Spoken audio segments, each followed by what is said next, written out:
गोपीजन वल्लभ गिरिवरधारी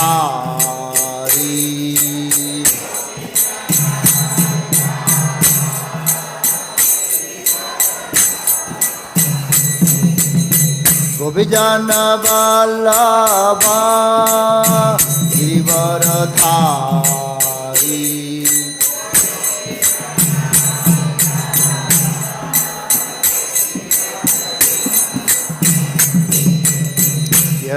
यशोदानंदन भज जन रंजन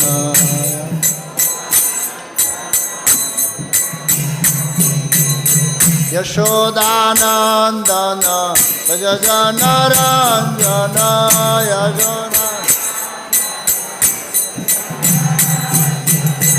यशोदानंदन भज जन रंजन यशोदा यमुना तीरावनचारी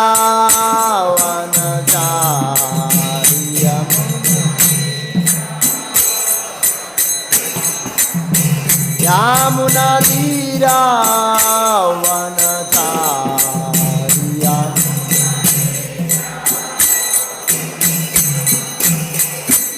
जयो राधा माधव कुंज विहारी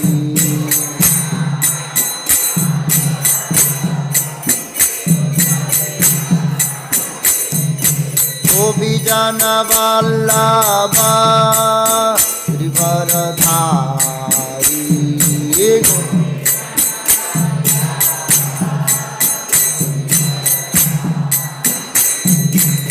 गोपीजन वल्लभ गिरिवरधारी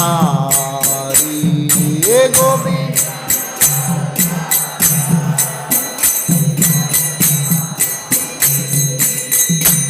यशोदानंदन भज जन रंजन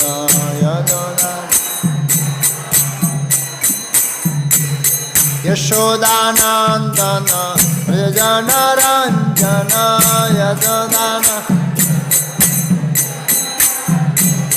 यशोदानंदन भज जन रंजन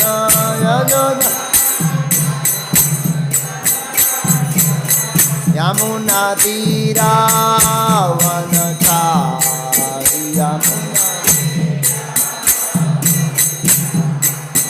यमुना तीरावनचारी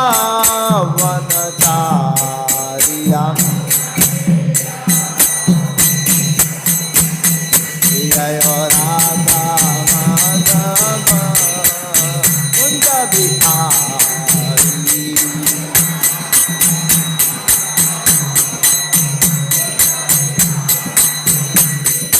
गोपीजन वल्लभ गिरिवरधारी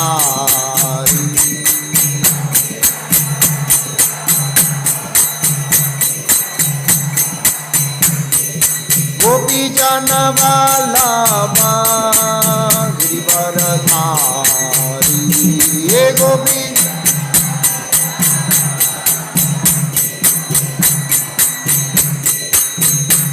यशोदानंदन भज जन रंजन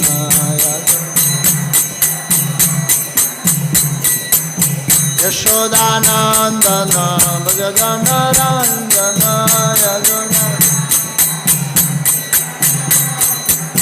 यशोदानंदन भज जन रंजन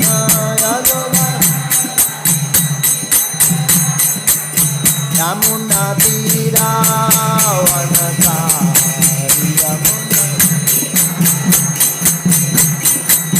यमुना तीरावनचारी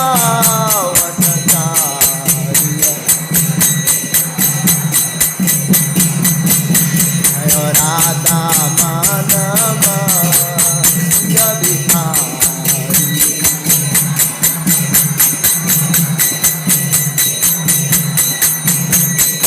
राधा माधव कुंज विहारी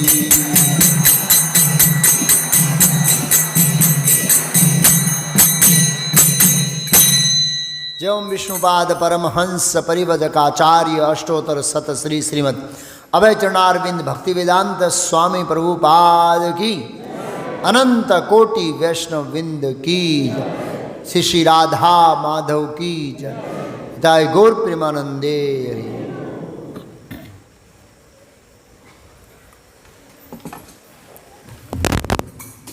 ओम नमो भगवते वासुदेवाय।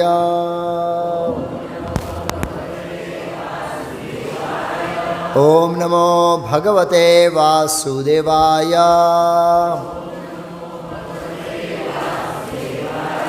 ओम नमो भगवते वासुदेवाय।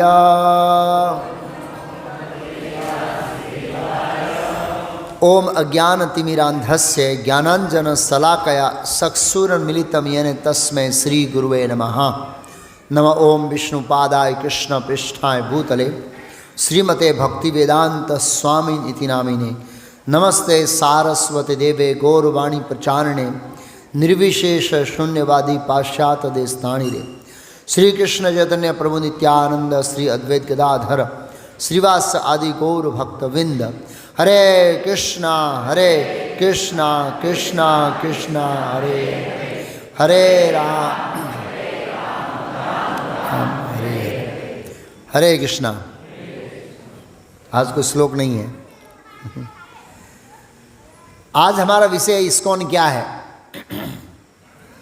अभी तक हमने चर्चा किया गुरु की योग्यता के बारे में, शिव जी की स्तुति के बारे में, आधुनिक युग में भी वेद प्रमाणित है इसके बारे में, देवी देवता और भगवान के अंतर के बारे में, आत्मा और परमात्मा के अंतर के बारे में,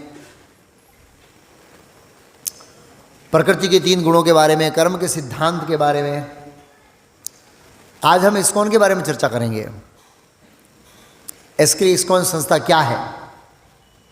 वैसे तो इस्कॉन की चर्चा पहले करनी चाहिए। जैसे हम कोई कॉलेज में एडमिशन लेने जाते हैं तो पहले ये चेक करते हैं कि ये कॉलेज प्रमाणित है कि नहीं। ऐसे ही इस्कॉन में प्रवेश करने से पहले, मतलब अभी आप इस्कॉन में प्रवेश कर रहे हैं, पूरा प्रवेश हुआ नहीं अभी, हमें इस्कॉन की संस्था का पूरा ज्ञान होना चाहिए सभी दृष्टिकोण से। कोई पूछेगा कहाँ जा रहे हैं इस्कॉन में। इस्कॉन क्या है? हाँ, एक संस्था है, हर शनिवार को लेक्चर होता है, बस ऐसे कूदते हैं लोग ऐसे। ऐसा नहीं है। ये एक बहुत आधारभूत संस्था है। इसका आधार बहुत मजबूत है। ये सामान्य संस्था जैसे नहीं है कि एक साधु बनाया आया और उसको एक तुक्का आया, एक अपनी फिलोसॉफी बनाई और फिर कुछ मूवमेंट शुरू हुआ और कोई संस्था का नाम दे दिया। ऐसा इस्कॉन नहीं है। आज हम समझेंगे इस्कॉन सनातन काल से अस्तित्व में है। कहाँ से? सनातन काल से। कैसे, वो हम आज समझेंगे। तो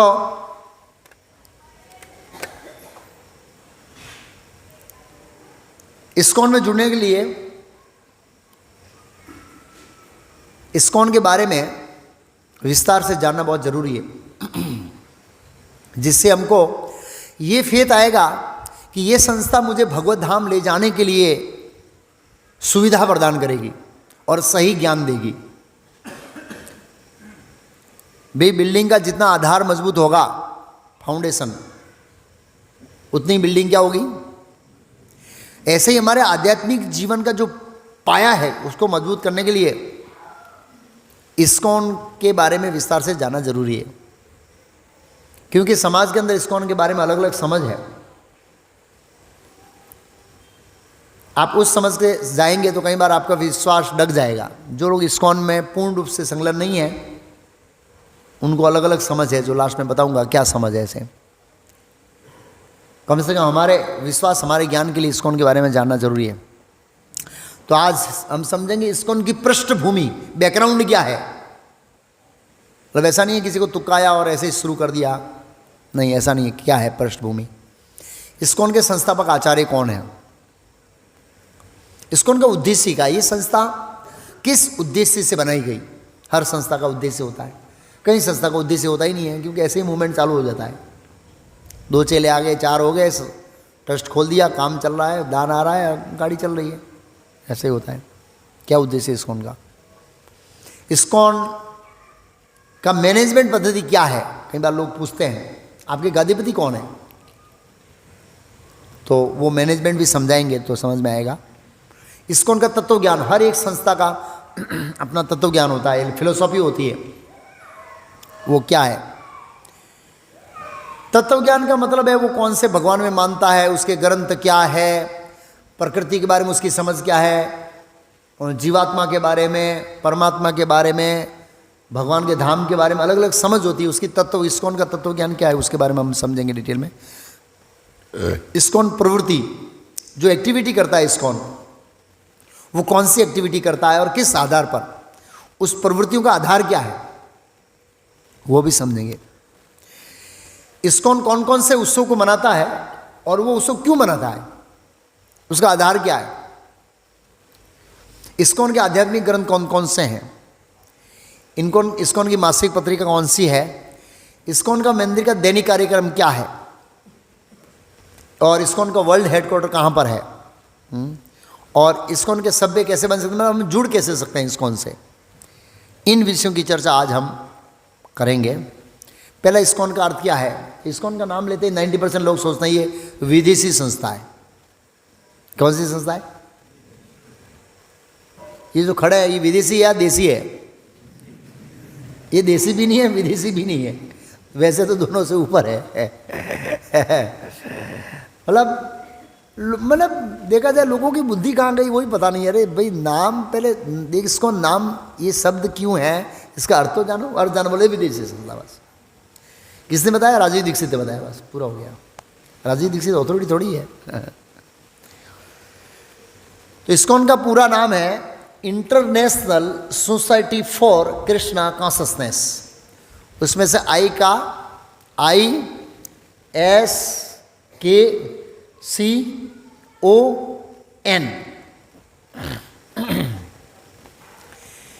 international society for Krishna consciousness. इसका संस्कृत में नाम क्या है? इस्कॉन। अब इसका भी बहुत बड़ा मीनिंग है। शिला प्रभुपाद जी जब विदेश में प्रचार करने गए, इस्कॉन के संस्थापक आचार्य, जिसके बारे में मैं अगली बार बताऊंगा कि इस्कॉन की स्थापना कैसे हुई, किस तरह से विश्व के अंदर लोगों ने कृष्ण भक्ति को स्वीकार किया। बहुत सारे लोग बोलते हैं प्रभु जी प्रभुपाद जी ने जाके विदेशियों को कौन सी गोली खिलाई कि ये भूरिये नाचते हो गए। मतलब ये देसी भाषा में उनका प्रश्न है। मतलब उनका कहना है क्या क्या समझा है उन्होंने, हम भारतीयों को कन्विंस नहीं कर पा रहे हैं। जो लोग मांस खाने वाले हैं, जीसस को मानने वाले हैं, मुस्लिम हैं, क्रिश्चियन हैं, पाप करने वाले लोग हैं, वो भी समर्पित कर दिया और सब कुछ छोड़ के भारत में आके हमको समझा रहे गीता लो। धक्का लगता है ना। और हम कैसे गर्व से को हम हिंदू है और एक भी गीता का श्लोक नहीं आता है। मटके के ढक्कन में पानी भर के उसमें डूब के मर जाना चाहिए।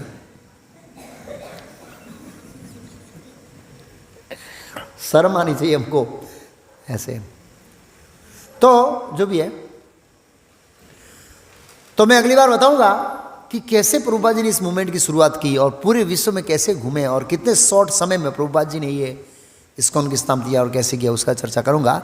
लेकिन जब प्रभुपाद जी न्यूयॉर्क के अंदर जब ये संस्था बड़ी हो रही थी, मतलब प्रचार बढ़ रहा था, तो स्वाभाविक है मैनेजमेंट करने के लिए कोई संस्था चाहिए। तो प्रभुपाद जी न्यूयॉर्क के अंदर रजिस्ट्रेशन कराया। तो प्रभुपाद जी ने लिखा international society for Krishna consciousness. शिष्यों ने कहा लिखते हैं international society of God consciousness. क्या कॉन्शसनेस? प्रभुपाद जी बोले who is God? Krishna is God. International का मतलब विश्वव्यापी, सोसाइटी यानी समाज, फॉर किसके लिए? फॉर लिखा, किस फॉर मीन्स फॉर हुम? हाँ, कृष्णा कॉन्शसनेस के लिए, मतलब कृष्ण की चेतना का विकास करे ऐसा समाज। ये अग्रवाल समाज होता है, पटेल समाज होता है, पंचाल समाज होता है, ऐसे समाज होता है ना। तो ये इस्कॉन है, एक समाज है। कैसा समाज है?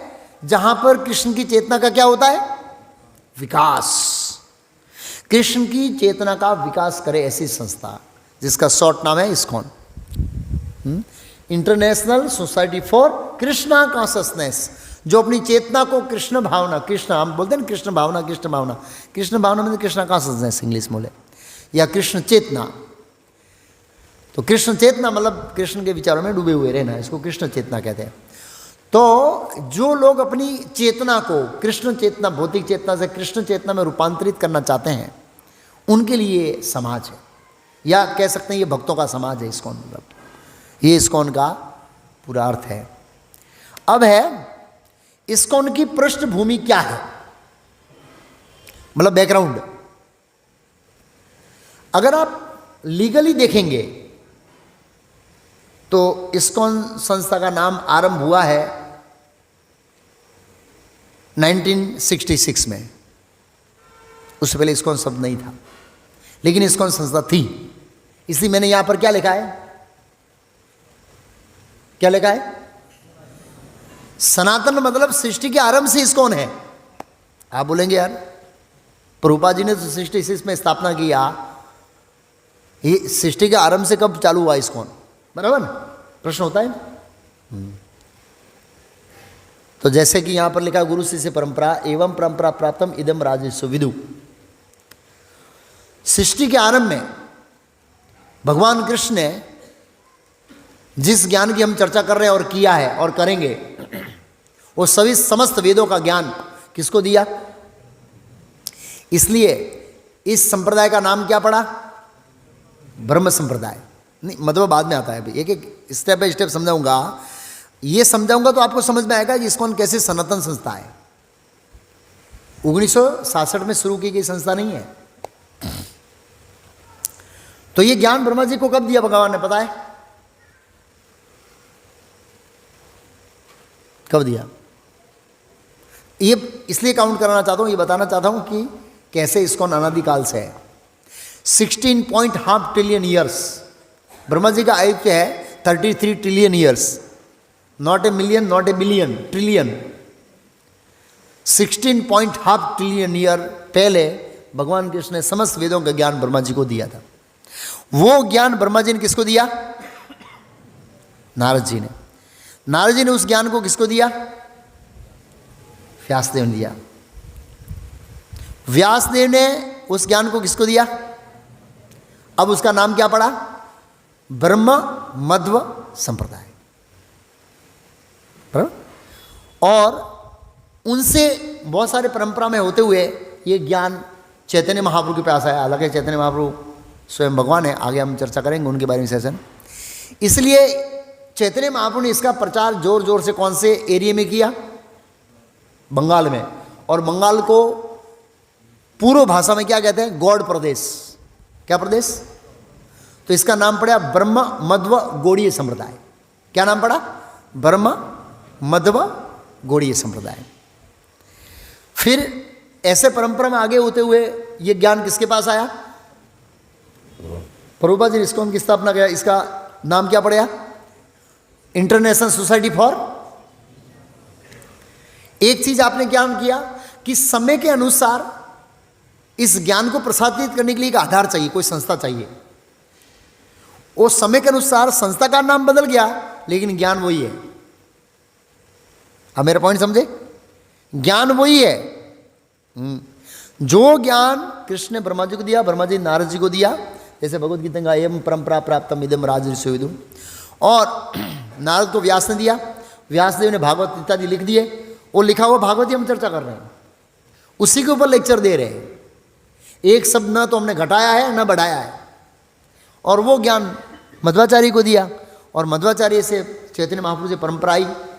वही चैतन्य महाप्रभु को दिया हुआ हरे कृष्ण महामंत्र गा रहे हैं, और वो प्रभुपाद जी का है, और प्रभुपाद जी ने उसको पूरे विश्व में किया।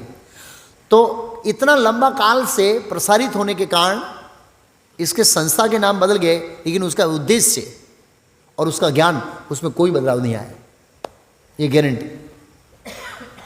कैसे? वो तो मैंने पीछे बहुत समझाया था और आगे समझाऊंगा।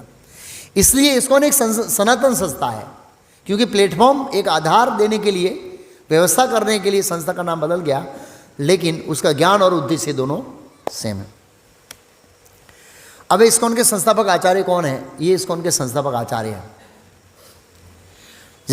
जिन्होंने 66 में इस्कॉन की स्थापना की अपने गुरु के आदेश से, जिसके बारे में मैं विस्तार से उनके जीवन चरित्र के बारे में बताऊंगा कि एक सिंगल व्यक्ति ने 60 साल की उम्र में पूरे विश्व में कृष्ण भक्ति का डंका कैसे बजाया। 60 साल की उम्र में हम क्या सोचते हैं? आराम करेंगे, हैं? पोत्र और पोत्री आएगा और मेरे पैर दबाएगा। अब दबाता तो कोई है नहीं, गाली देता है, हे डैड यू आर रास्कल, ऐसे बोलते नहीं बच्चे लोग क्योंकि हमने ऐसे ही उनको ज्ञान दिया है और संस्कार दिए है नहीं इसे वो गाली देंगे। लेकिन प्रभुपाद जी 60 साल की उम्र में पूरे वर्ल्ड के अंदर, पूरे विश्व के अंदर भगवत गीता और भागवतम का संदेश फैलाने की योजना कर रहे हैं, और योजना नहीं संघर्ष किया उन्होंने, तो बताऊंगा मैं आगे। अब इस्कॉन का उद्देश्य क्या है? आप कोई संस्था में जाएंगे ना, पूछेंगे भी आपकी संस्था का उद्देश्य क्या है, तो सबसे पहले जवाब मिलेगा ही नहीं, और मिलेगा तो ऐसे अटपटा जवाब मिलेगा। जब शिला प्रभुपाद जी ने न्यूयॉर्क के अंदर ये संस्था रजिस्टर कराई, मतलब ऐसा नहीं है कि ओरिजिनल हमारा विदेश है, हमारे भारत के अंदर रजिस्ट्रेशन पूरा बॉम्बे हुआ है ऐसे इस्कॉन का, और इसका मूल आधार मायापुर है हेडक्वार्टर, लेकिन वहाँ से प्रभुपाद जी ने अपने गुरु के आदेश से विदेश गए थे, इसलिए तो एक कुछ आधार चाहिए ना, कोई दान देता है उसको रसीद देना पड़ेगा, कुछ मकान लेना है, कोई प्रॉपर्टी लेना है, कोई संस्था चाहिए विकसित करने के लिए, इसलिए प्रभुपाद जी ने वो रजिस्टर किया। तो रजिस्टर करने से पहले संस्था के पर्पस लिखने होते हैं। आपको ट्रस्ट रजिस्ट्रेशन कराएंगे ना चैरिटी में, चैरिटी कमिश्नर को, तो पर्पस देने होंगे। प्रभुपाद जी ने उसके उद्देश्य लिखे। कितने उद्देश्य? 7 उद्देश्य। कितने उद्देश्य इस्कॉन के? एक एक उद्देश्य के अंदर इतना वजन है कि आप सोचेंगे नहीं। पहला उद्देश्य इस्कॉन के 7 उद्देश्य, पहला जीवन में मूल्यों के असंतुलन को नियंत्रित करने के लिए तथा विश्व में वास्तविक एकता एवं शांति स्थापित करने के लिए संपूर्ण जन समाज में आध्यात्मिक ज्ञान का सुव्यवस्थित प्रचार करना तथा सब लोगों को आध्यात्मिक जीवन की साधन विधियों में सुशिक्षित करना। अब इसको एक एक को समझाऊंगा। ये पहला उद्देश्य, ये प्रभुपाद लीलामृत में लिखा है। एक एक वाक्य को पढ़कर जीवन के मूल्य, ये मनुष्य जीवन इतना मूल्यवान है। ट्रकों के पीछे क्या लिखा रहता है? इसके बारे में लिखा रहता है कि जीवन बहुत बहुमूल्य है। क्या लिखा? अभी भी मैं पढ़ के आया था, मैं आज ही बोलूंगा, ऐसे भूल गया। हाँ, गाड़ी धीरे चलाओ, जीवन बहुत कीमती है, ऐसा कुछ करके है। बहुत अच्छा वाक्य सेट किया है। किसी को याद है? मतलब ट्रकों वालों को भी पता है कि जीवन बहुत मूल्यवान है जो भी है, लेकिन फिर भी फास्ट चलाते हैं, फिर भी मरते हैं तो जीवन के जो मूल्य है असंतुलन हो गए। क्या हो गए? भगवान ने क्या सिस्टम बनाई थी? 8 घंटा भक्ति, 8 घंटा शरीर और 8 घंटा शरीर को टिकाने के लिए काम करना। मतलब उसमें सब कुछ, नहाना धोना सब कुछ आ गया। 24 घंटे में डिवाइड हो गया ना। 8 घंटा भक्ति, 8 घंटा शरीर को मेंटेन करना, उसमें परिवार को समय देना, कमाना हमारा सब कुछ आ गया, नहाना धोना अपना सब। 8 घंटा सोशल और 8 घंटा शरीर में 8 घंटा शरीर मतलब 6 घंटे सोना और 2 घंटा स्नान इत्यादि जो भी नित्य करे करते उसमें 8 इसका पर्सनल हो गया। पर्सनल 8 परिवार के लिए और 8 भगवान के लिए। ये संतुलन था। अब हमने क्या किया? जो 8 घंटा भक्ति का था उसको किसमें डाल दिया? कमाने डाल दिया। नौकरी 12-16 घंटे की हो गई। सूरत अप डाउन करता है, सुबह 7 बजे निकलता है। मैं गुजरात क्वीन में जाता हूँ, लोग गुजरात क्वीन में सूरत जाते हैं और मैं सोच रहा हूँ माताएं लोग बेचारी कितने बजे उठना पड़ता है। बहुत सारी माताओं को देखा, ये सुबह सुबह टिफिन में ला के लेके दौड़ते रहते हैं, ऐसे ही सुबह 5:40 में आ जाते हैं। कितना कैसा जीवन है, हार्ड वर्क है, स्ट्रगल। और शाम को 8-9 बजे आते हैं। तो कहने का मतलब उसमें चला गया है। तो जीवन के बैलेंस, ये क्यों बैलेंस बिगड़ गया, बहुत लंबा टॉपिक है, फिर चर्चा करेंगे। लेकिन उसको असंतुलन को नियंत्रित करने के लिए तथा विश्व में वास्तविक शांति और एकता लाने के लिए, विश्व में वास्तविक शांति और एकता नहीं, वो लाने के लिए क्या करना, जन समाज में आध्यात्मिक ज्ञान का सुव्यवस्थित प्रचार करना। जब मैं आध्यात्मिक ज्ञान का सुव्यवस्थित सिस्टमेटिकली, जैसे हम कोर्स करते हैं, बेसिक कोर्स, ओरी course, advance course, Bhagavatam course, ये कोर्स सिस्टमेटिक इंग्लिश में इसका कंटेंट जो लिखा है वो जबरदस्त लिखा। तो सिस्टमेटिक प्रचार करने के लिए, वो प्रचार का उद्देश्य क्या, विश्व में शांति और एकता कैसे आएगी। प्रभुपाद ने शांति और एकता करके बताया। आज यूक्रेन और रसिया क्या कर रहा है, लड़ रहा है, और हमारे मायापुर के अंदर यूक्रेन और रसिया के भक्त दोनों साथ में क्या कर रहे हैं, नाच रहे हैं, एक दूसरे की प्रसाद सेवा कर रहे हैं। ये शांति है। प्रभुपाद जी ने पूरे विश्व को साथ में नचाया, हिंदू, मुस्लिम, सिख, ईसाई, जैन, रसिया, यूक्रेन, अमेरिका, पाकिस्तान, सब लोगों को मायापुर के अंदर जाइए। ये वास्तविक एकता है, ये शांति है, और ये आध्यात्मिक ज्ञान के बिना नहीं हो सकती। ओपन चैलेंज, ये कितने भी यूनो बना ले, कितने भी यूनो की पॉलिसी बना दे, मीटिंग में अच्छी अच्छी बात करेंगे, बाहर में जाके सीधा बॉम्ब डालेंगे जा एक दूसरे के ऊपर। ऐसा ही होता है, कुत्तों की तरह लड़ते रहते हैं। युद्ध कहीं ना कहीं पार्ट युद्ध चलता ही रहता है वर्ल्ड में। आध्यात्मिक ज्ञान, तो इस्कॉन का ये पर्पस है, वास्तविक एकता, वास्तविक शांति लाने के लिए प्रचार करना, तथा सब लोगों को आध्यात्मिक जीवन की जो साधन है, माला करना है, पूजा करना है, तिलक लगाना, जो भी उसकी विधियों में क्या करना, शिक्षित करना, उसका एजुकेशन देना। ये इस्कॉन का क्या हुआ, पहला पर्पस। दूसरा पर्पस, भगवत गीता तथा श्रीमद् भागवत में प्रतिपादित कृष्ण भावना का प्रचार करना। गीता और भागवत में जो लिखा उसके आधार पर प्रचार करना, अपने मनमाने ढंग से नहीं। हम जो भी लेक्चर में बोलते हैं एक एक शब्द गीता और भागवत से बोलते हैं, ये इस्कॉन की विशेषता है। फिर तीसरा उद्देश्य इस्कॉन का, संघ के सदस्यों को परस्पर सम्मिलित करके आदि पुरुष भगवान कृष्ण के अधिक निकट ले आना, और इस प्रकार संघ के सदस्यों में तथा संपूर्ण मानव समाज में इस भावना का विकास करना कि प्रत्येक जीवात्मा भगवान कृष्ण का क्या है, भिन्न अंश। प्रत्येक हिंदू, मुस्लिम, सिख, ईसाई। अभी मैं बेंगलोर गया था,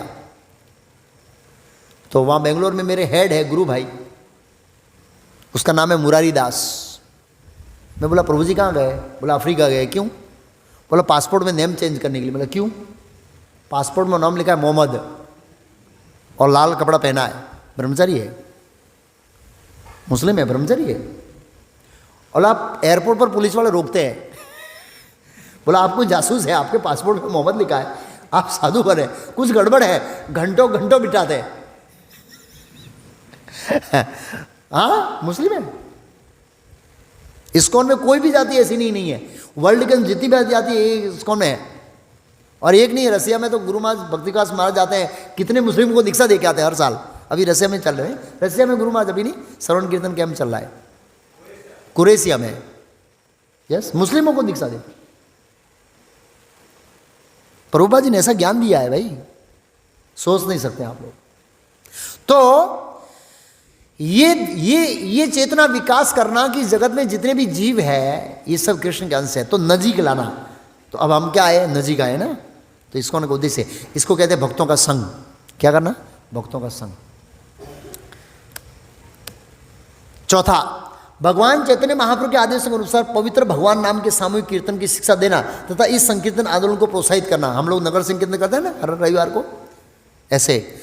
तो चैतन्य महाप्रभु जिस तरह आदेश दिया है कि नगर आदि ग्राम सर्वत्र प्रचार होइबे मोरो नाम, हर गांव में, हर शहर में ये हरे कृष्ण महामंत्र का प्रचार होगा, तो इसकी शिक्षा लोगों को देना और इस आंदोलन को प्रोत्साहित करना, ये इस्कॉन का क्या है, चौथा पर्पस है। पांचवा पर्पस है, संपूर्ण जन समाज तथा सदस्यों के लिए भगवान कृष्ण को समर्पित एक पावन दिव्य लीला धाम का क्या करना, मतलब मंदिर बनाना। एक पर्पस इस्कॉन का, हाँ, मतलब धाम का निर्माण नहीं कर सकते हैं क्योंकि मंदिर ही धाम है। धाम तो मायापुर, ऐसा नहीं मायापुर का निर्माण करना, ऐसा नहीं है। ये कहते हैं संपूर्ण जन समाज सदस्यों के लिए भगवान कृष्ण को समर्पित एक पावन दिव्य लीला धाम का मंदिर बनाना। ये 5 पर्पस में से एक पर्पस है। और संघ के सदस्यों को अधिक सरल तथा स्वाभाविक जीवन की पद्धति में सुशिक्षित करने के उद्देश्य से उन्हें एक दूसरे के निकट लाना, मतलब फार्म कम्युनिटी। क्या लिखा है, सरल जीवन। और दूसरा शब्द क्या लिखा है, अभी हम लोग ज़्यादातर कृत्रिम जीवन जीते हैं और अस्वाभाविक जीवन जीते हैं। आप सोचिए, जो नाइट शिफ्ट करता है उसके स्वाभाविक जीवन की स्थिति है नाइट शिफ्ट, कितना खतरनाक। परसों मैं रात को बेंगलोर में था रात को हम लोग एक पर एयरपोर्ट जा रहे थे, रात को एयरपोर्ट में एक एक घंटा अरे सॉरी 10-10 मिनट होता है सिग्नल पे। रात को 12 बजे सिग्नल पे 10 मिनट लगता है क्रॉस करने के लिए सिग्नल। इतना ट्रैफिक, आपको लगेगा नहीं दिन एक रात है। कृत्रिमता आ गई, नेचुरल जीवन चला गया। तो ये फार्म कम्युनिटी की बात करें, जैसे नंदग्राम है ना, केवड़िया कॉलोनी, उसकी बात कर रहे हैं यहाँ पर। संघ के सदस्यों को और अधिक सरल, मतलब सिंपल लिविंग, हाई थिंकिंग। अभी हमारा उल्टा हो गया है, लिविंग बहुत हाई है और सोचना बहुत अलग दुनिया का है, उल्टा हो गया है। Simple living, high thinking, thinking बहुत नीचा हो गया है और जीवन बड़ा ऊंचा हो गया है। इसलिए हम सब दुखी है इस भौतिक जगत में। तो ये फार्म कम्युनिटी की स्थापना करना और स्वाभाविक जीवन की पद्धति, स्वाभाविक जीवन में हमारे जैसे स्वभाव था वहाँ पर एक भक्त मिले थे मेरे को। वो पहले विद्यानगर में थे 2005 में, मधुर गौरांग दास मेरे परम मित्र, वो ग्रस्त थे। तो पूरा काफ़ी मेरे साथ समय बिताया मेरे को। मैं वो आप यहाँ रहते हैं पूरा दिन, कुछ काम धंधा नहीं करते? बोला करता हूँ ना, नौकरी छोड़ दिया। क्यों? बोला 1 लाख मेरा पगार था, IT सॉफ्टवेयर इंजीनियर था। बोला सुबह कुत्ते की तरह भागता हूँ, 7 बजे, रात को 9 बजे आता हूँ, बॉस दिन में 4 बार डांटता है। बोला यार ये तो जमेगा नहीं मेरा। मैंने नौकरी छोड़ दिया, ऑर्गेनिक बिजनेस शुरू किया है। 2-4 घंटा काम करता हूँ, 1 लाख ऐसे ही आ जाता है और बॉस का बॉस हूँ खुद। क्या हूँ मैं? बॉस। गया तो गया, नहीं गया अपने टाइम पे डिलीवरी करता हूँ। तो ऑर्डर दे, मैं आऊँगा अपने टाइम पे, पूरा दिन भगवान की सेवा करता हूँ, इतना ही कमाता हूँ। हाँ, अभी मैं एक बार सावरकुंडला गया था, तो वहाँ एक भक्त है हमारे रश्मिन करके। मैंने कहा प्रभु जी, सौराष्ट्र में कोई छोकरा ने छोकरी क्या रे आपे कि જ્યારે સુરતમાં એની નોકરી હોય અને કાઠિયાવાડમાં એમની જમીન હોય તો જ આપે। ભલે 12,000 કમાય, 10,000 કમાય, પણ નોકરી જોઈએ તો છોકરી આપે। ખેતી ઉપર છોકરી નહીં આપતા। મતલબ તું ગધેડો બન, શું બન તો તને છોકરી મળે। એક છોકરો તો સોમનાથથી ફોન આવ્યા, પ્રભુજી મારા મમ્મી પપ્પા સમજતા જ નહીં, લક્ષે ઉપર વિડીયો જોવે। મેં કેમ? મારે 25 વીઘા જમીન છે, હું એટલું બધું કમાઉં છું, ખેતીમાં એટલું ધ્યાન આપું છું, તોય મમ્મી ના બેટા તું સુરત જા અને 10,000 પગાર આપે ચાલશે, પણ તું હીરા ઘસ। એટલે મને કે ગધેડો બનાવે છે, તો કે તો જ તને છોકરી આપશે, નહીં તો છોકરી नहीं आपसे। अरे वो खेती करते राजा है आराम से। लोग समझते नहीं है, हमारी लड़की उनको देंगे जो क्या होगा, दास होगा दूसरों का। क्या होगा? 2-4 डांट खाएगा मालिक की, तब हमको शांति मिलेगी ऐसे। एनीवे, तो ये जो खेती का है, ये नेचुरल स्वाभाविक जीवन है ऐसे। उद्देश्य उन्हें एक दूसरे के नज़दीक लाना, फार्म कम्युनिटी में हम नज़दीक आ सकते हैं ऐसे। और 7वां उद्देश्य क्या है? उपयुक्त उद्देश्य। उपयुक्त उद्देश्य मतलब जो 6 उद्देश्य से इनको फिलफुल करने के लिए। कौन से उद्देश्य फिलफुल करने के लिए? पिछले 6 उद्देश्यों की पूर्ति करने के लिए। वो 6 उद्देश्य पूरा करना है, उसके लिए पत्रिकाओं, पुस्तकों तथा अन्य रचनाओं को क्या करना, मतलब बुक पब्लिकेशन। ये बुक प्रिंट है, बुक पब्लिकेशन है, भगवत दर्शन पत्रिका है, गीता है, भागवतम है, जितने भी प्रभुपाद बुक है, वो उपयुक्त 6 उद्देश्यों को पूर्ति करने के लिए है, इनको पब्लिश करना। तो ये 7 पर्पस हुए इस्कॉन के। और हर साल मायापुर में मीटिंग होती है, इस्कॉन का वर्ल्ड हेडक्वार्टर बताऊंगा, वहाँ पर ये 7 उद्देश्यों को लेकर चर्चा होती है कि भाई कौन से उद्देश्य में हमने कहाँ तक प्रगति की है और अब हमको आगे क्या करना है। ये इस्कॉन का उद्देश्य हुआ। अब कोई बोलते हैं हमारे गादीपति कौन है तो इस्कॉन में कोई गादीपति नहीं है सब सेवक है। तो शिला प्रभुपाद जी ने कोई एक व्यक्ति को इस्कॉन का इंचार्ज नहीं बनाया है, किसी एक व्यक्ति के पावर नहीं दिया इस इस्कॉन संस्था को। उसका नाम दिया, एक बॉडी है जिसका गवर्निंग बॉडी कमीशन, GBC। जैसे एक बैंक में बोर्ड होता है ना, बोर्ड ऑफ डायरेक्टर, ऐसे ही समझो आप। और पूरे वर्ल्ड के अंदर, जो वर्ल्ड में जिस एरिया में प्रभुपाद जी के समय प्रचार करते थे, उनको जीबीसी नियुक्त कर दिया। प्रभुपाद समय 11 जीबीसी थे पूरे वर्ल्ड के इंचार्ज, अभी 150 है जीबीसी। जो सभ्य है जिनकी बात कर रहा हूँ, सभ्य, ये जो बोर्ड है इसके सभ्य प्रभुपाद जी के समय 11 थे, क्योंकि उस समय वही मैच्योर थे उस समय। प्रभुपाद जी बोले जैसे जैसे लोग बढ़ते जाए इस बॉडी में डालते जाइए आप ऐसे। तो अब टोटल 150 सभ्य वर्ल्ड वाइज। और ये सभ्य, ये मीटिंग होती है मायापुर में, 1 महीना मीटिंग चलती है।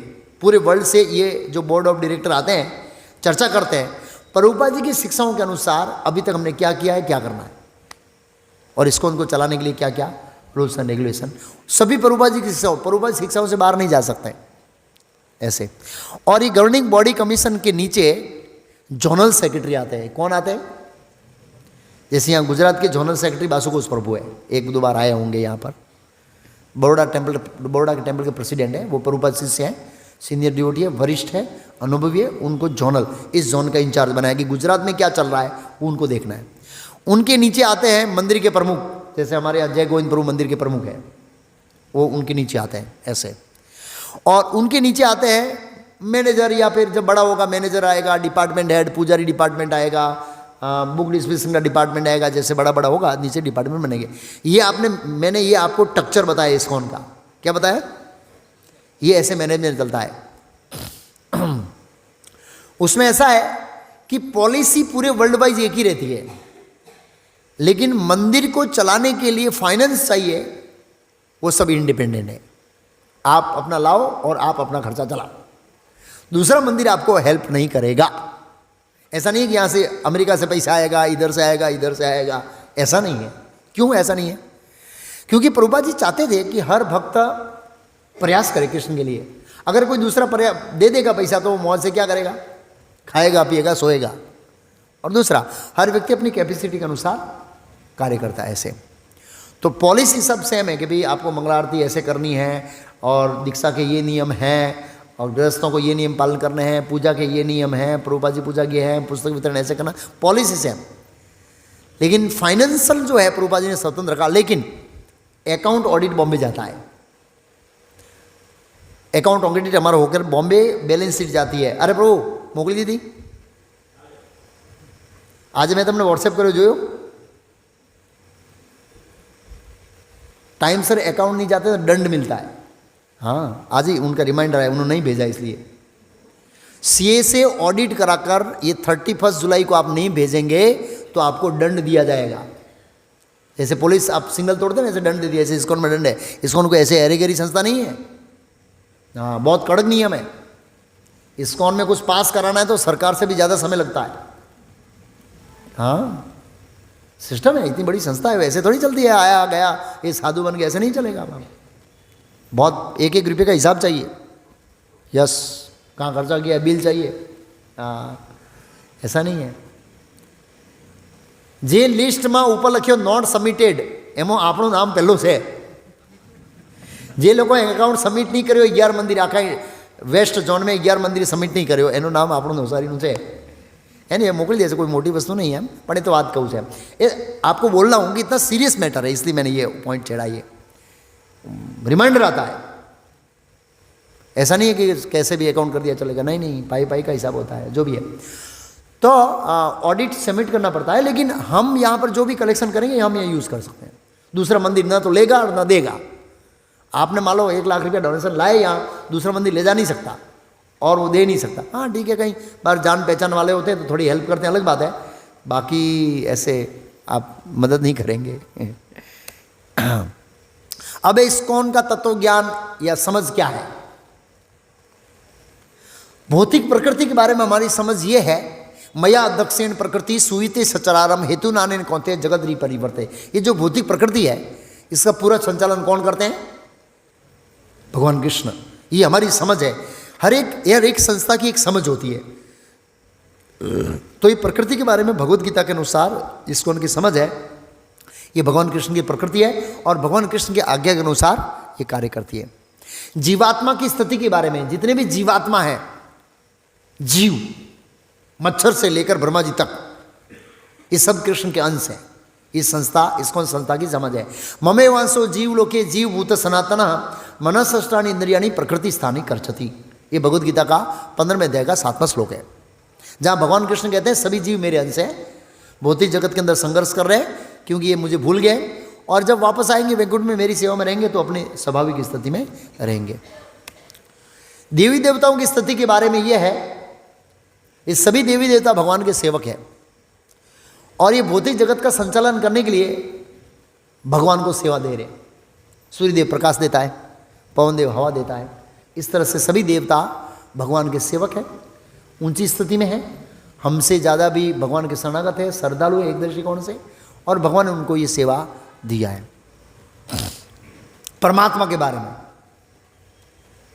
भगवद गीता के 13वें अध्याय के एक श्लोक है, देहे क्या सुना, उपदष्टा अनुमंता च भर्ता भोक्ता महेश्वर परमात्मा एति च अपयुक्तो, लाइन बोल गया दूसरी, मैं ही परमात्मा के रूप में ईश्वर सर्वभूता नाम हृदय से अर्जुन तिष्ठति, भगवद गीता में बताया मैं परमात्मा हूं, सभी जीवों के हृदय में बैठा हूं।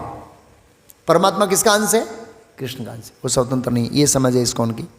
भगवान के बारे में एते चांस कला कृष्ण तो भगवान स्वयं इंद्राणी व्याकुम लोकम मीडियंती युगे युगे पर ब्रह्म परम धाम परम पवित्रम पुरुषम शाश्वतम दिव्यम आदि देवम अजम विभु आहु तवाम ऋषे सर्वे देवर्षि नारद असिलो देवलोप्यास मतः परतरम न किचित अंजि धंजय मई सर्व इदम प्रोक्तम सुते मणिगणैव। कृष्ण ही भगवान है, राम वरा वामन नरसिंह ये उनके विस्तार है, मूल भगवान कृष्ण है, ये इसको उनकी समझ है। कृष्ण तो भगवान स्वयं, वो स्वयं भगवान है, दूसरे उनके विस्तार है। आध्यात्मिक जगत के बारे में गोलोक पोस्टर, ये गोलोक धाम है, जो कृष्ण से प्रेम करते हैं वहाँ जाते हैं, जो वैकुंठ है दास्य भाव में विष्णु से प्रेम करते हैं यहाँ जाएंगे, और ये धाम क्या है? शाश्वत है, ऐसी समझ इस्कॉन की है। गोलोक धामनी निज धामनी तलस तस्य देवी महेश हरि धाम सुतेषु तेषु तेते प्रभाव निशियावीतास येन गोविंद मादि पुरुषम तमाम भजामि। ब्रह्मा जी कहते हैं गोलोक धाम के बारे में। अवतार के बारे में श्रीमद् भागवतम में 26 अवतारों का वर्णन है, अनलिमिटेड अवतार है, लेकिन ब्रह्मा जी के 12 घंटे तक का वर्णन शास्त्रों में है खाली। कितना? 12 घंटे, 6 घंटा। ये भागवत में जितने भी अवतार का वर्णन है ना, ये ब्रह्मा जी के 6 घंटे के अवतार का ही डिस्क्रिप्शन है, ज़्यादा नहीं है। ब्रह्मा जी के 6 घंटे में जितने अवतार हुए ना उसका ही नाम लिखा है भागवत में, और नाम नहीं लिखा है। और ब्रह्मा जी का 51वां चाल चल रहा है, तो 6 ब्रह्मा जी का 12 घंटा, फिर ब्रह्मा जी का मतलब 12 घंटे एक दिन हो गया, एक रात्रि हो गई, और फिर महीना हो गया, फिर साल हो गया, और फिर 51 साल हो गए। अब सब अवतार लिखेंगे ना तो ये आधा ब्रह्मांड तो पुस्तकों से भर जाएगा। श्रीमद् भागवत में जो भगवान के अवतार का वर्णन है वो ब्रह्मा जी के 6 घंटे का है। मंगलारती ब्रह्मा जी शुरू किया और राजभोग ऑफर करके खाने बैठे, तब तक का ही वर्णन है बस, सिंपल भाषा में। और ये सभी अवतार किसके हैं? एते चांस कला, एते मीन्स सुखदेव गोस्वामी कहते हैं भागवत के 3 अध्याय में, प्रथम स्कंद के 3 अध्याय, एते मीन्स में जो अवतार गिनाया वो, और च मीन्स गिनाऊंगा वो, सभी कृष्ण के विस्तारित। कृष्ण तो भगवान स्वयं। मृत्यु के बाद गति के बारे में, मृत्यु के बाद गति के बारे में इसको उनकी समझ ऐसी है, जो पाप कर्म करता है वो नरक जाता है, जो पुण्य कर्म करता है वो स्वर्ग जाता है, क्षीणे पुण्य मृत्यु लोके विसंति वापस आता है फिर। और जो निराकार ब्रह्म का ध्यान करता है वो ब्रह्म ज्योति में जाता है, जो परमात्मा का ध्यान करता है तो शांत रस में प्रवेश करता है वैकुंठ में, थोड़ा और डिटेल है उसमें। और जो साकार रूप में भगवान से प्रेम करता है, शायद दास्य भाव या सख्य दास्य भाव तो वैकुंठ में, और ऊपर के भाव माधुरी इत्यादि है तो गोलोक में जाएगा। यम यम वापि स्मरण भावम तन तंते कलेवरम तम तमेवती कौनते सदा तद भाव भावित। मृत्यु के समय जैसा स्मरण करेंगे उसके अनुसार और हमारे कर्मों के अनुसार हमारी गति होगी। तो ये हमारी इस्कॉन की समझ है।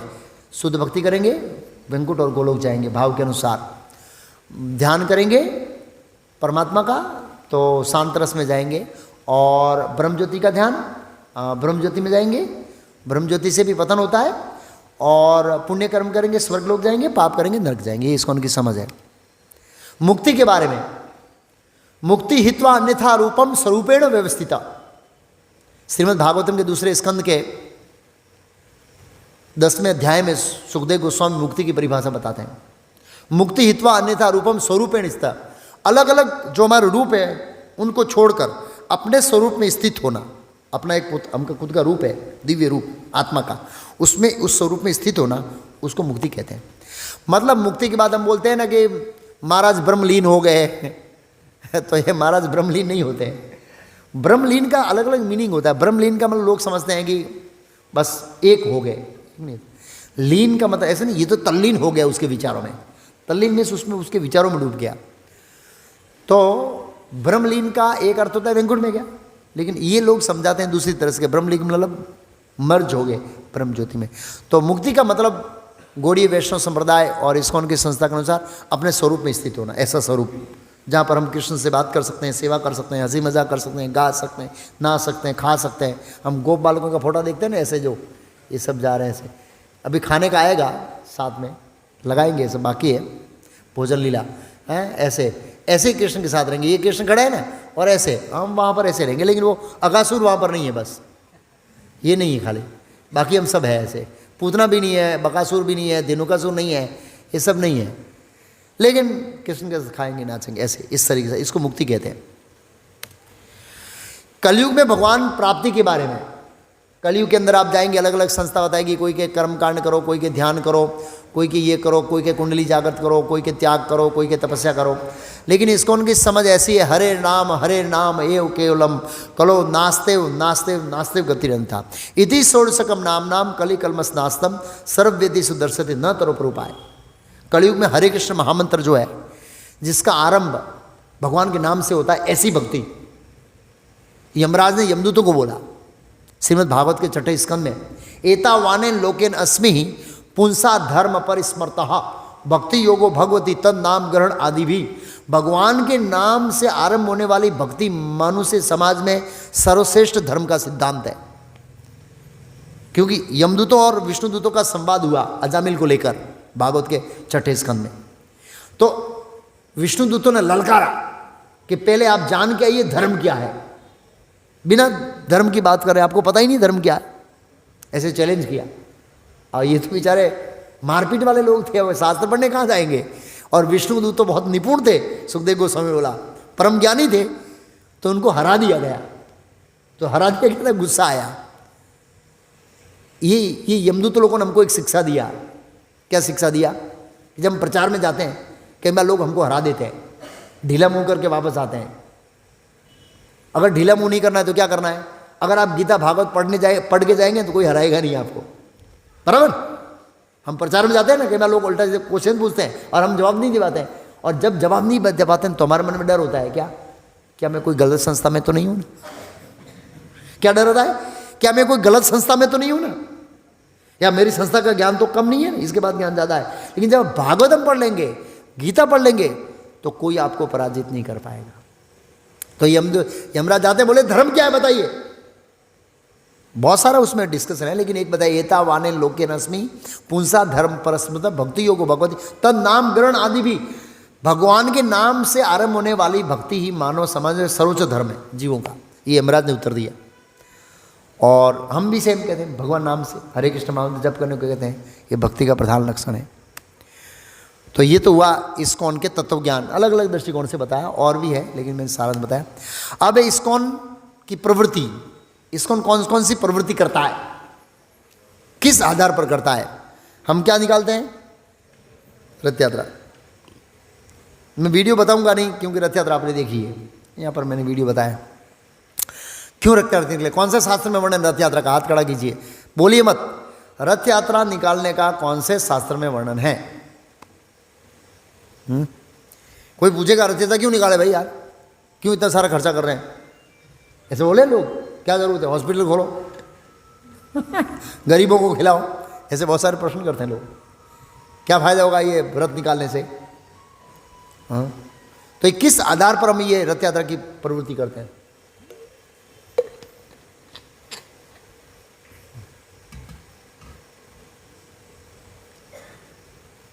स्कंद पुराण कहाँ लिखा है? पूरा रथ यात्रा का वर्णन, जगन्नाथ भगवान का प्राकट्य इत्यादि। प्रसाद वितरण करते हैं हम लोग रथ यात्रा में, यहाँ बहुत प्रसाद वितरण करते हैं। क्यों करते हैं, क्या आधार है इसका? स्कंद पुराण। उसी जगन्नाथ भगवान की कथा में आता है माता पार्वती जी ने तपस्या किया था इस प्रसाद को भौतिक जगत में लाने के लिए। यस, बहुत महत्वपूर्ण एक्टिविटी है। पूरा इस्कॉन संप्रदाय प्रसाद के ऊपर चल रहा है। प्रसाद बंद करो फिर देखो क्या होता है। मैं भी इस्कॉन में प्रसाद खा के आया। एक बार क्या हुआ, मेरा जो मालिक था, मैं जब जॉब करता था, श्रावण महीना था, अभी श्रावण महीना चल रहा है, अधिक मास चल रहा है ना, उसके बाद श्रावण आएगा। वो श्रावण महीना में केला देता है। क्या देता है? इतना टोकरी भर के केला दिया। और उस समय अभी भी वो पुजारी है, नारायण भट्ट दास, विद्यानगर के हेड पुजारी है, साउथ इंडियन है। मैंने जी बोला ये प्रसाद भगवान को, प्रसाद नहीं बोला, ये भोग है। बोला जो भी है अब ले लो ना यार, अब हमको क्या पता प्रसाद क्या होता है, भोग क्या होता है। मैं तो उसमें इसको जुड़ा हुआ नहीं था। दिया और उसने मेरे को एक रबड़ी दिया, खीर खीर खीर और रबड़ी जैसा था। अब मैं सोच रहा है केला मालिक ने दिया तो रबड़ी का अधिकार किसका है? मालिक का है ना यार। यार मालिक बहुत बड़ा है, उसके पड़िया रबड़ी का क्या होगा? मैं वहीं पर बांकड़े पे बैठ के खा गया। यार ये क्या खाएगा मालिक, ऐसा ही बड़ा आदमी है। क्या टेस्ट था, ओ माय गॉड। उसका स्वाद ऐसा था कि इस ब्रह्मांड में ऐसी आइटम ऐसी जिंदगी में चखी नहीं मैंने। फिर आइडिया आया ये खीर कैसे मिलेगी, ये पड़िया कैसे मिलेगा रोज। मगज लगाया भगवान ने आइडिया दिया, केला दो खीर लो। ऐसे तो वो देगा नहीं और मांग नहीं सकते ना, मेरा स्वभाव ऐसा, मांग नहीं सकते ऐसे। मैं बाजार गया, 5 किलो केला लाया, उसने टोकरी भर के दिया, लेकिन मेरे पास इतना पैसा नहीं था। मैं बोला टोकरी भर के लाऊंगा तो एक बार पूरा कर दूंगा, लेकिन हर 4-5 दिन में एक बार थोड़ा थोड़ा देंगे तो खीर मिलेगी। तो फिर गया बाजार, 5 किलो केला लाया, दिया, उसने पड़िया रबड़ी दिया। वो इस तरह से भक्तों से दोस्ती हुई और फिर लंबी स्टोरी है कैसे इसको ज्वाइन किया। जो भी है, हमारे जो विद्यानगर प्रेसिडेंट है सच्चिदानंद दास लंदन में थे, सो स्ट्रीट में अपनी लड़की की बर्थडे के लिए केक लेने गए थे। एक भक्त ने प्रसाद खिलाया। घर में क्या बर्थडे बना था, इधर गार्डन है, इधर बनाओ ना। अच्छा आइडिया है। मंदिर गए, बस एक बार मंदिर आता तो हमारा भक्त फिर पूरा हो गया, फिनिश। सर्वधर्मान पर दीजिए, पकड़ लेते हैं, लोही चुम्बक की तरह चिपक जाते हैं, फिर तो उसको डिवोटी बना के छोड़ते हैं फिर। बस एक बार आना चाहिए हाथ में और प्रसाद खाना चाहिए। बस प्रसाद में ऐसी शक्ति है। ऐसे बहुत सारे लोगों को, पूरा वर्ल्ड वाइज मूवमेंट प्रसाद के ऊपर चलता है। प्रभुपाद जी ने बहुत ये दिया है, क्योंकि गौड़ी संप्रदाय की बहुत महत्वपूर्ण एक्टिविटी है, एक कल्चर है प्रसाद वितरण करना। आप जितने भी ट्रेडिशनल टेम्पल देखिए, श्रीनाथ जी, श्रीरंगम, गुरुवायूर, बड़े बड़े टेम्पलों के अंदर भरपूर मात्रा में प्रसाद वितरण होता है। क्यों? ये कल्चर है प्रसाद वितरण करना, आचार्यों की दी हुई सिस्टम है। श्री विग्रह पूजा, हम ठाकुर जी की पूजा करते हैं। कहाँ लिखा है? नारद पंचरात्र में लिखा है। कहाँ लिखा है? श्रीमद् भागवत में भगवान कृष्ण उद्धव जी को कहते हैं मेरी पूजा किस तरह करना चाहिए। 11वें स्कंद में गार्डन कैसा होना चाहिए, मंदिर कैसा होना चाहिए, मूर्ति कैसे होनी चाहिए, भोग में क्या क्या लगाना है। भगवान ने बोला मुझे क्या पसंद है। भगवान का भोग और डाकोर की आइटम एक जैसी मैच होती है। यस, हमारे इस्कॉन की जो लो बुक है जिसमें भगवान को राजभोग लगाने को बोला है, उसमें सब डाकोर की आइटम लिखी है। रायतो, गुजराती आइटम्स है ना, अथाणो, रायतो, पापड़, ये सब लिखा हुआ है। प्रभुपाद जी ने वो सेट किया डाकोर का। आध्यात्मिक साहित्य का वितरण, हम पुस्तक वितरण करते हैं, क्यों करते हैं? क्या शास्त्र का आधार है? भगवत गीता 18वां अध्याय, जिसमें भगवान कृष्ण बताते हैं कि ये जो ज्ञान है इसका जो वितरण करेगा वो मुझे सबसे प्रिय होगा। उससे आज तक मुझे प्रिय हुआ नहीं है और कभी होगा ही नहीं। इसलिए हम घर घर जाते हैं, रविवार को नगर संगीत जाते हैं, लोगों को ज्ञान देते हैं, क्योंकि लोग यहाँ आते नहीं, हम घर जाके गीता देते हैं उनको, ताकि पढ़ेगा तो उनका जीवन परिवर्तन होगा। कई बार लोग क्या है सालों साल के बाद पढ़ेंगे, ऐसा देखा गया है। अभी तो एक भक्त है, मतलब एक एग्जाम्पल आया मुझे, नाम भूल गया उनका। पहले हमारा केवड़िया, मतलब वहाँ पर बड़ौदा के पास एक गुरुकुल था, उस समय एक आर्किटेक्ट जुड़े हुए थे। उनकी वाइफ का नाम है हेतल माता जी। वो हस्बैंड को शरीर छोड़ दिया, अटैक आया इसलिए। तो उन्होंने मेरा शिक्षण देखा और फिर मेरे पास गीता लेके आए थे।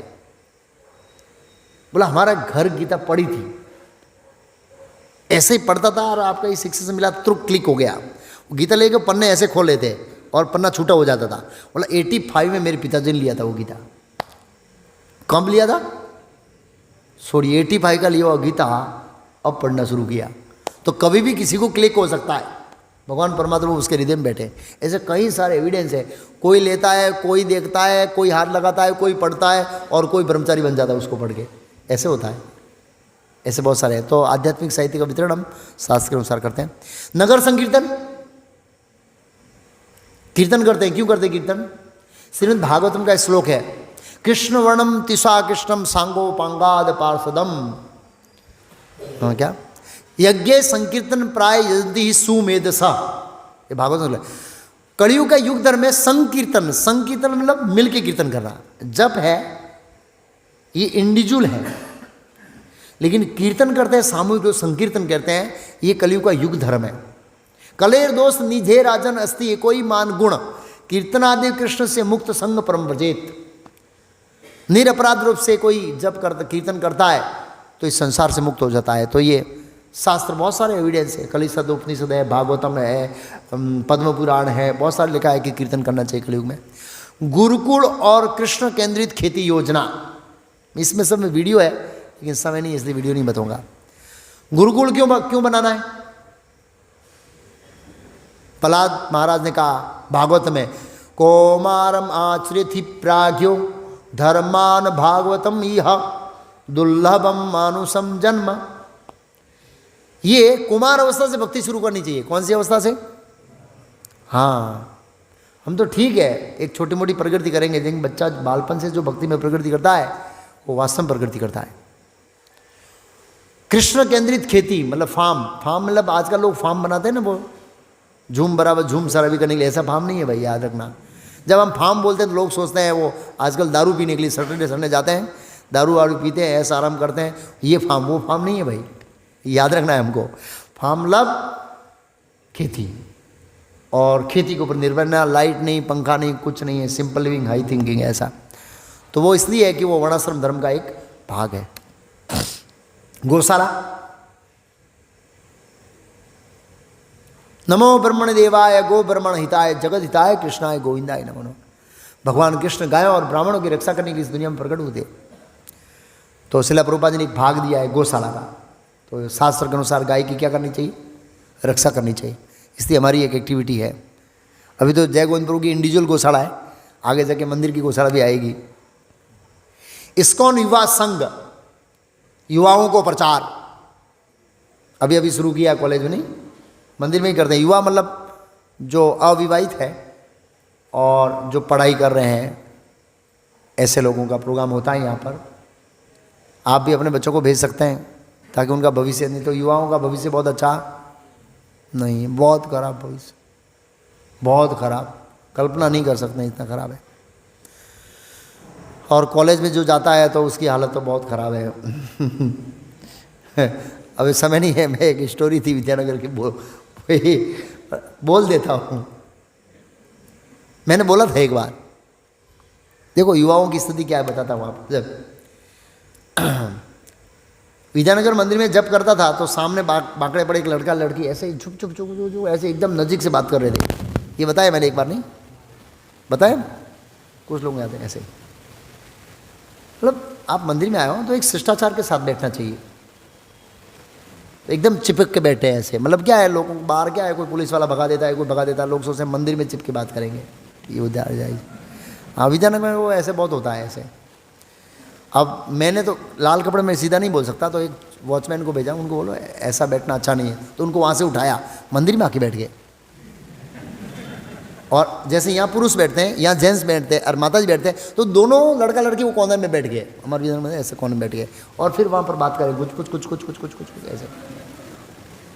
फिर मैंने एक सफ़ेद कपड़े में ब्रह्मचारी को भेजा, मैं बोला इनको बोलो ऐसे बात नहीं करते, अलग अलग बैठो। अलग अलग नहीं बैठे, दोनों चल रहे हैं, परिक्रमा कर रहे हैं। एक परिक्रमा किया, दो परिक्रमा किया, 3 किया, 4 किया, 5 किया, 6 किया, 7 परिक्रमा चल रही है और कुछ कुछ कुछ कुछ कुछ कुछ कुछ कुछ कर रहे हैं ऐसे।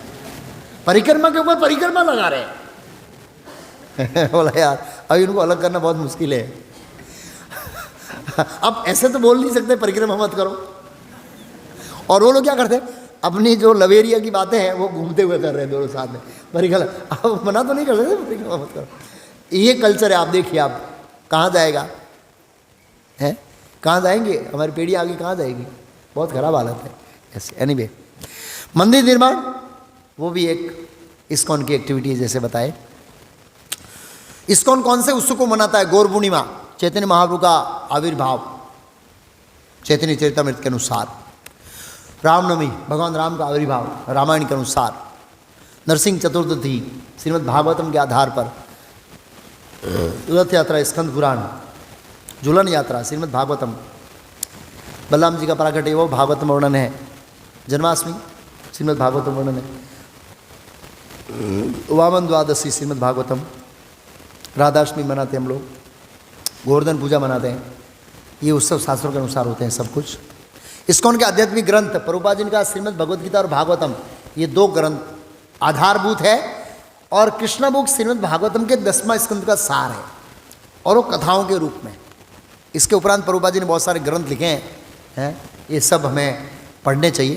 लेकिन गीता भागवतम भक्ति समय सिंधु ये उपदेश समृद्धि इत्यादि प्रधान है, बहुत सारे पुस्तक हैं वहाँ पर लिखे हैं, हम इसको पढ़ सकते हैं। ये इस्कॉन के आध्यात्मिक दिव्य ग्रंथ है, बहुत सारे नाम है इसमें ऐसे। और इसके साथ साथ इस्कॉन की एक मासिक पत्रिका आती है, गीता भागवत रामायण महाभारत, और परिस्थिति के अनुसार अलग अलग लेक्चर आते हैं उसमें, प्रभुपाद जी के कन्वर्जेशन इत्यादि वो भी आती है अलग अलग दृष्टिकोण से। उनके विषय प्रभुपाद जी का प्रवचन, वैज्ञानिक के साथ प्रश्नोत्तर, महाभारत कथा, रामायण कथा, भक्ति तथा तत्वज्ञान पर लेख, भगवदगीता पर लेख, शास्त्र सक्षु, इस्कॉन समाचार इत्यादि आते हैं। अब कोई पता है इस्कॉन का दैनिक कार्यक्रम क्या है? तो सुबह का कार्यक्रम जिसको मॉर्निंग प्रोग्राम बोलते हैं, जिसका आरंभ कितने बजे से होता है? हमने आप लोगों के लिए थोड़ा हल्का करने के लिए कितने बजे किया प्रभु? 5 बजे, आधा घंटा डिस्काउंट दिया है। लेकिन जब ठाकुर जी विराजमान हो जाएंगे तब हमारा कौन सा टाइम होगा? हाँ, रियल टाइम इस्कॉन का। कोई भी इस्कॉन में जाएंगे आप, 4:30 बजे पहली मंगल आरती है, मंगल में शुभ मंगल आरती, नरसिंह आरती, तुलसी आरती होती है। उसके बाद हम जप करते हैं 5:15 से 7:15 तक, 16 माला सुबह में पूरी कर देते हैं। और उसके बाद गुरु पूजा होती है शिला प्रभुपाद जी की। उसके बाद 8 बजे भागवतम कक्षा होती है, रोज़ श्रीमद् भागवत में श्लोक अलग अलग। 9 बजे प्रसाद होता है सबके लिए। ये मॉर्निंग प्रोग्राम है। खास करके जो मंदिर में रहते हैं उनके लिए कंपलसरी है, घर में रहते हैं उनको आना चाहिए। एक बार तमल कृष्ण महाराज ने बताया कि रूल्स तो गृहस्थ और ब्रह्मचारी के लिए समान। ऐसा नहीं मैं ब्रह्मचारी हूँ तो ऐसे गाड़ी चलाऊंगा और मैं गृहस्थ हूँ तो मैं ऐसे गाड़ी चलाऊंगा, ऐसे नहीं होता है। उनको तो सरकार के नियम के अनुसार चलाना पड़ेगा। फिर सायंकालीन कार्यक्रम, प्रभुपाद जी ने सायं का काम दिया। 6:50 को तुलसी आरती, 7 बजे संध्या आरती, और 7 बजे नरसिंह आरती। और उसके बाद शाम को प्रभुपाद चाहते थे कि रोज़ भगवदगीता पर क्लास हो, जैसे हम आज करते हैं ऐसे। लेकिन यहाँ रोज़ नहीं करते हैं, लेकिन बिलीमोरा में एक दिन करते हैं, यहाँ करते हैं, दूसरे हाउस प्रोग्राम करते हैं ऐसे। जय गोविंद आज बोल लेते रोज़ हो जाता है इस तरह से। और 8:15 बजे ठाकुर की शयन आरती होती है, 8:30 के बंद हो जाता है। इस्कॉन का वर्ल्ड हेडक्वार्टर मायापुर। शिला प्रभुपाद जी चाहते थे वैदिक टेम्पल प्लेनेटेरियम, जहाँ पर बहुत बड़ा म्यूजियम आएगा और ये सब भूमंडल बताया जाएगा, किस तरह रात्रि दिन होता है, ठंडी गर्मी होता है, सीजन बदलता है, कैसे ग्रहण होता है इत्यादि। इस डोम के अंदर बहुत बड़ा विशाल मंदिर है। फोर्ड गाड़ी के मालिक इसको बना रहे हैं। ये मंदिर ओपनिंग हो रहा है 2024 में। ठाकुर जी विराजमान, म्यूजियम थोड़ा बाकी रहेगा, बाकी ओपनिंग हो जाएगा ऐसे। ये इस्कॉन का हेड क्वार्टर है मायापुर, चैतन्य महाप्रभु का जन्म स्थान। इसके बारे में और बहुत सारे मंदिर है। जूंग में मंदिर है, न्यू दिल्ली है, बेंगलोर है, वृंदावन है, और तिरुपति है, बहुत सारे मंदिर। उज्जैन अभी तो काफ़ी बढ़ गए हैं, ये तो पुराने फोटो डाले हुए। नासिक है, सिलीगुड़ी है, अहमदाबाद है, नेपाल है, लंदन है, फॉरेन में वेस्ट वर्जीनिया में सुंदर पैलेस है। इस्कॉन के बारे में गलत समझ, पहली समझ क्या है? दम मारो दम, सुबह शाम बोलो हरे कृष्ण हरे राम। अभी तो इतना नहीं है ये गाना, लेकिन जब वो देवानंद ने ये फिल्म बनाई थी तब हम जब कीर्तन करते थे तो लोग बोलते दम मारो दम, सुबह शाम बोलो हरे कृष्ण हरे राम, ऐसे हमको मजाक करते थे। लेकिन उसको पता नहीं है मैंने ये क्या किया है, इसको लाल कलर किया। क्यों? क्योंकि हम दम मारो दम को निकाल देते हैं और खाली क्या रखते हैं? सुबह शाम बोलो हरे कृष्ण हरे राम। जो दम मारता है ना उसको दम मारना छुड़ा देते हैं। शराबी को शराब छुड़ा देते हैं, बीड़ी वाले को बीड़ी छुड़ा देते हैं, चाय वाले को चाय छुड़ा देते हैं। जितने भी प्रकार का दम मारना है उसको सब छुड़ा देते हैं, खाली क्या रहते हैं, सुबह शाम बोलो हरे कृष्ण, ये रखते हैं। तो उसमें फिल्म के अंदर उन्होंने वो ऐसा सीन बताया है, इसलिए वो बदमाश था। प्रभुपाद जी ने उसको पॉजिटिव लिया इस तरह से। प्रभुपाद जी के समय की घटना है शायद उसमें, नहीं मैं भूल गया था, जो भी है। तो ये गलत समझ है। दूसरा है इस्कॉन विदेशी संस्था है, क्योंकि वो नाम इस्कॉन है ना, इसलिए उनका पूरा नाम पता नहीं है, international society for Krishna consciousness है, इसलिए लोग अज्ञान के अंदर समझते हैं इस्कॉन संस्था विदेशी नहीं है भाई, वैदिक संस्था है। इस्कॉन का पैसा कहाँ जाता है, किसने कहा, राजीव दीक्षित ने। 1 रुपया भी बैलेंस शीट में ऐसे तैसे नहीं चलेगा। चैरिटी कमिश्नर है, आंख चो के चश्मा लेके बैठा है। नरेंद्र मोदी मूर्ख थोड़ा ही है कि रुपया विदेश में जाने देगा। हाँ, मूर्ख समझते हम नरेंद्र मोदी को कि विदेश में पैसा जाने देगा। ये लोगों की गैर समझ है। फॉरेनर लोग भगाते हैं, इसलिए उनको सोचते हैं कि ये ऐसे ही बिना पैसे के कैसे काम करते हैं। उनको पता नहीं है निस्वार्थता प्रेम भक्ति क्या होती है। ऐसे तो भी है। इस्कॉन दीक्षा देकर धर्मांतर कर रहा है, कुछ ऐसे बोलते हैं ये विदेशी लोग कर रहा है, यहाँ आके दिखा देखे क्रिश्चियन बना रहे हैं। आपको यहाँ लगा कैसे कभी क्रिश्चियन बना रहे, ऐसा लगा? अरे हम क्रिश्चियन को भी हिंदू बना रहे हैं। विदेश में जाकर इतने सारे विदेशियों को प्रभुपाद जी ने सनातन धर्म के फॉलोवर बनाया। कौन साधु ऐसे बताइए, आगे बार बताऊंगा। कोई साधु बताया, कोई संप्रदाय के अंदर विदेशी है तो एकल दोकल। इस्कॉन के अंदर सभी जगह में विदेशी। ऐसा नहीं कि विदेश में जाओगे खाली इंडियन मिलेंगे इस्कॉन में, ना विदेशी मिलेंगे। वृंदावन जाओ, मायापुर जाओ, आपको देखेंगे विदेशी हरे कृष्ण करते हुए शाम को चुस्त पालन करते हैं, चुस्त। तो ये सिला प्रभुपाद जी का देन है। इससे बहुत सारी ऐसी गलत समझ है इस्कॉन के बारे में, लेकिन इस्कॉन एक प्रमाणिक और सनिष्ठता के साथ शुद्ध ज्ञान देने वाली संस्था है और वैदिक संस्कृति को पूर्ण रूप से सुस्त पालन करने वाली संस्था है। इसके जो अन्याय होते हैं, देखो ये इतने बड़े बिजनेसमैन हैं तो भी क्या पहनते हैं, क्या पहनते हैं ये? अरे ये नहीं, फोर्ड गाड़ी का मालिक भी ऐसे धोती पहनता है। फोर्ड गाड़ी का मालिक है ना, वो भी धोती पहनता है। इस्कॉन में कोई भी कितना भी बड़े व्यापारी क्यों ना हो, ऐसे जो ये कल्चर है हमारा। ये तो अंग्रेजों की दी हुई पतलून है, अंग्रेज पतलून डाल के गए, इसको निकालने में हमको 1 साल लग जाता है। हाँ, ये अंग्रेजों की पतलून है, ये निकालने में 1 साल लग जाता है। 1 साल आता है तब व्यक्ति धोती पहनना शुरू करता है। आप लोग 1 साल से आ रहे हैं, कहाँ बड़ा कठिन है? और हम घरों से कोई, ये हमारा वेद। एक काठियावाड़ में जाओ, બધા દાદા આવા ધોતી કરીને બેઠા હોય ગામડામાં। આપણા દાદા પરદાદા આવું જ બેઠા છે। આપણા સિટીમાં જ પતલું ચાલુ કરી દીધો, મિની સ્કર્ટ ચાલુ કરી દીધા। हाँ, બધું कल्चर। कल मैं बॉम्बे था और जैसलमेर अजमेर ट्रेन थी, ज़्यादातर मारवाड़ी बॉम्बे जा रहे हैं। जो वृद्ध महिला सब साड़ी ये और उसके पीछे लड़कियां सब मिनी स्कर्ट में। मैं देखो कल्चर कितना चेंज हो गया है, कितना कल्चर चेंज हो गया। उनकी लड़कियां सब मिनी स्कर्ट में, राजस्थान वाले हैं तो भी, और माताएं सब साड़ी ओढ़ के ऐसे पल्लू ओढ़ के एकदम लज्जा के साथ। ओहो, ये मॉडर्न कल्चर। हरे कृष्ण।